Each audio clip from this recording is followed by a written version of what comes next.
여러분 안녕하십니까? 아잔초이TV의 아잔초이입니다. 오늘은 12월 6일입니다. 편안히 잘 주무셨습니까? 자, 오늘도 우리에게 새 날을 주시고 새 생명을 주신 우리 하나님께 감사와 찬송과 영광을 올려드립니다. 오늘 하나님께서 우리에게 주시는 말씀은 12월 6일 제349 목자의 길, 목자와 윤리, 로마서 15장 20절 말씀입니다. 또 내가 그리스도의 이름을 부르는 곳에는 복음을 전하지 않기를 힘썼노니 이는 남의 터 위에 건축하지 아니하려 함이라. 자, 오늘의 말씀을 제가 중국어로 읽어드리겠습니다. 로마书15장20节我立了志向不在基督的名被称过的地方传福音免得建造在别人的根基上。 자, 제가 중국어 성경을 해설해 드리겠습니다. 로마서 15장 20节 로마서 15장 20절 말씀. 我立了志向. 자, 我立了志向 하면 내가 뜻을 세웠노니. 志向 하면 뜻 혹은 포부 이런 뜻이 있습니다. 그래서 我立了志向 하면 또 내가 뜻을 세웠노니. 우리말 성경은 또 내가 힘썼노니 중간에 그리스도의 이름을 부르는 곳에는 복음을 전하지 않기를 힘썼노니 이렇게 번역하고 있습니다. 不在基督的名被称过的地方传福音. 자, 여기에서 在 A 뭐뭐 A 더 地方 하면 A라는 곳에 이런 뜻이에요. 그리고 중간에 나온 基督的名 하면 그리스도의 이름이죠. 그래서 被称过 하면 불려진 적이 있다. 그 다음에传福音 복음을 전하다. 그래서 전체적으로 해석을 하면 不在基督的名被称过的地方传福音 그리스도의 이름을 부르는 곳에는 그리스도의 이름이 불려진 곳에는 복음을 전하지 않기를 我立了志向 앞에서 내가 뜻을 세웠다 이런 뜻이죠. 免得建造在别人的根基上 免得란 말은 면하다, 피하다, 뭐뭐 하지 않도록 이런 뜻이죠. 建造 건축하다, 세우다. 在别人的根基上 뭐, 在뭐뭐 상 하면 뭐뭐 위에 别人的根基 다른 사람의 터 혹은 다른 사람의 기초 위에 免得建造在别人的根基上 다른 사람의 터나 기초 위에 건축하지 않고자 함이라. 한국 성경은 이는 남의 터 위에 건축하지 아니하리 함이라 했습니다. 자, 다시 한번 중국어 성경을 전체적으로 정리하겠습니다. 로마서 15장 20节 로마서 15장 20절 말씀. 我立了志向 내가 또 힘썼노니 내가 뜻을 세웠노니 不在基督的名被称过的地方传福音 그리스도의 이름을 부르는 곳에는 복음을 전하지 않기를 免得建造在别人的根基上 이는 남의 터 위에 건축하지 아니하려 함이라. 되겠습니까? 자, 사랑하는 여러분, 저는 오늘부터 며칠 동안 목자와 윤리, 牧者与伦理 라는 새로운 주제의 말씀을 가지고 여러분과 함께 은혜를 나누고자 합니다. 목사인 저로서 이 문제를 언급하기엔 좀 부끄러운 일이지만 얼마 전, 몇 년 전이죠. 모 교회의 담임 목사 부자 세습이라는 문제로 세상 사람들로부터 부끄러운 모습을 보였던 일이 있었습니다. 사실 이 문제는 교단의 정책에 부합하지 않다는 문제로 발생한 것이기도 하지만 이 문제는 목회 윤리와 우리 사회의 통념을 고려치 않은 것이 문제였던 것 같습니다. 제가 선교사로서 해외에서 오래 지내다 보니 선교지의 교회 지도자들이나 성도들 가운데 한국을 다녀온 적이 있는 분들이 이구동성으로 하는 말이 있습니다. 그들은 한국은 정말 축복받은 나라입니다 라고 말합니다. 그래서 제가 왜요? 하고 물으면 그분들은 한국에는 거리마다 골목마다 교회가 있고 밤이면 어두운 밤하늘에 붉은 십자가가 온 도시를 가득 메우고 있으니까요 합니다. 그들의 이러한 말을 들으면 한편 감사한 마음도 들지만 다른 한편으로는 왠지 좀 씁쓸하다는 생각도 듭니다. 왜냐하면 한국의 교회가 그렇게 많은 반면 과연 세상에서 빛과 소금의 역할을 다 하고 있는지 그리스도의 사랑을 제대로 실천하고 있는지 의문이 들기 때문입니다. 같은 기독교인이면서도 너무도 다른 기독교가 아닌가 하는 생각도 들고요. 지나치게 경쟁적이고 그리스도 안에서의 하나라는 의식이 없는 것 같아 마음이 아픕니다.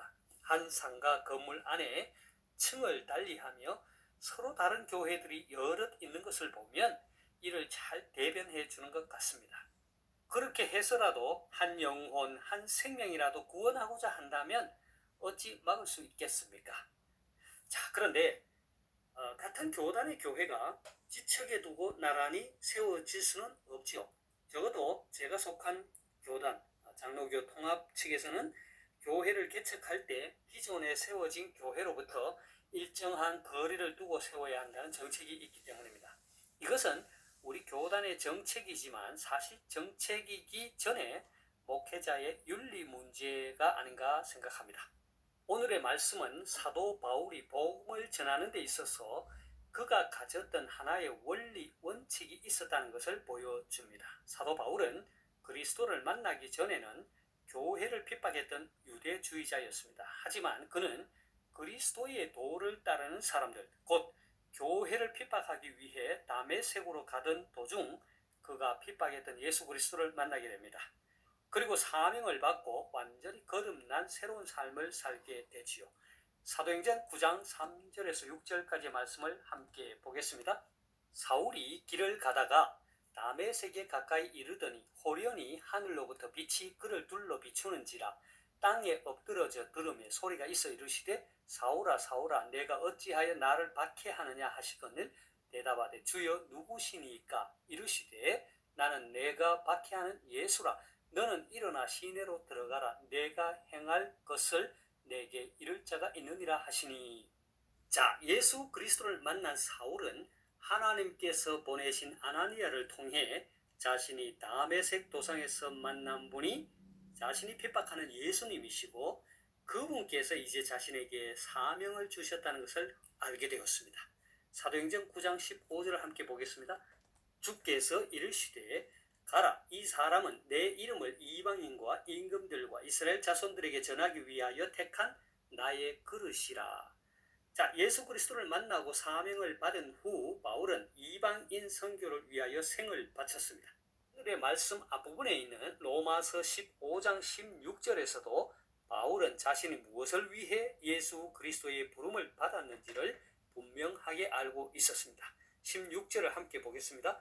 이 은혜는 곧 나로 이방인을 위하여 그리스도 예수의 일꾼이 되어 하나님의 복음의 제사장 직분을 하게 하사 이방인을 제물로 드리는 것이 성령 안에서 거룩하게 되어 받으실만 하게 하려 하심이라 했습니다.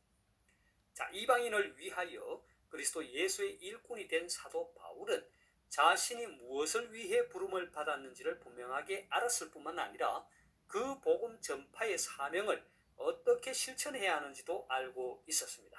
이어지는 17절에서 19절을 함께 보겠습니다. 그러므로 내가 그리스도 예수 안에서 하나님의 일에 대하여 자랑하는 것이 있거니와 그리스도께서 이방인들을 순종하게 하기 위하여 나를 통하여 역사하신 것 외에는 내가 감히 말하지 아니하노라. 그 일은 말과 행위로 표적과 기사의 능력으로 성령의 능력으로 이루어졌으며 그리하여 내가 예루살렘으로부터 두루 행하여 일루리온까지 그리스도의 복음을 편만하게 전하였노라.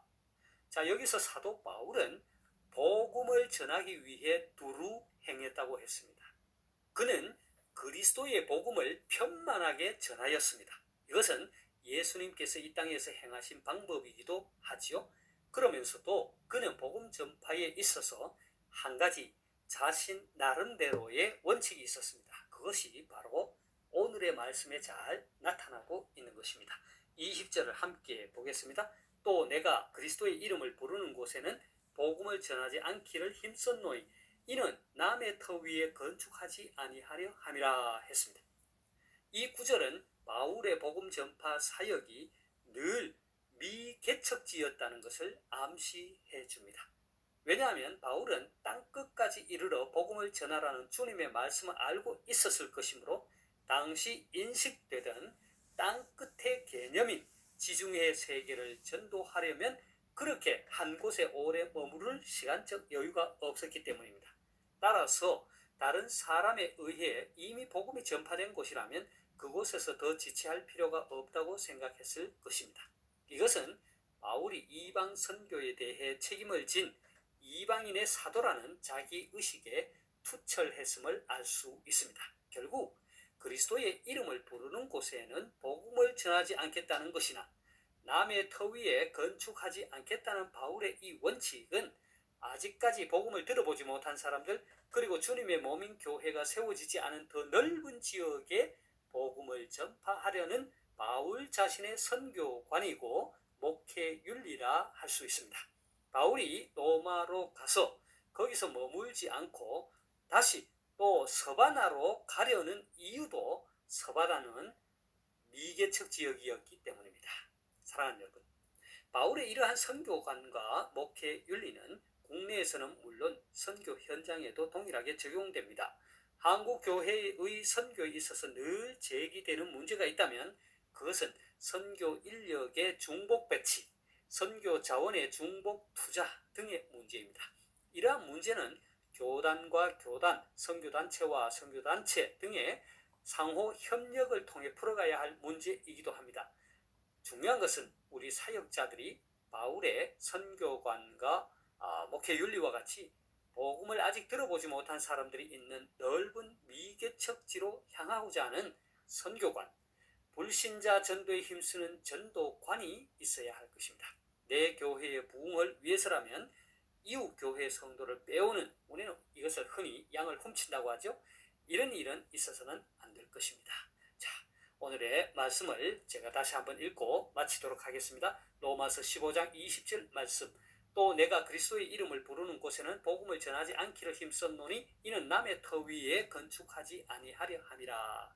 罗马书15章20节，我立了志向，不在基督的名被称过的地方传福音，免得建造在别人的根基上。 하나님께서 여러분에게 복 주시기를 원합니다.愿神赐福大家，明天再见，내일 다시 뵙겠습니다.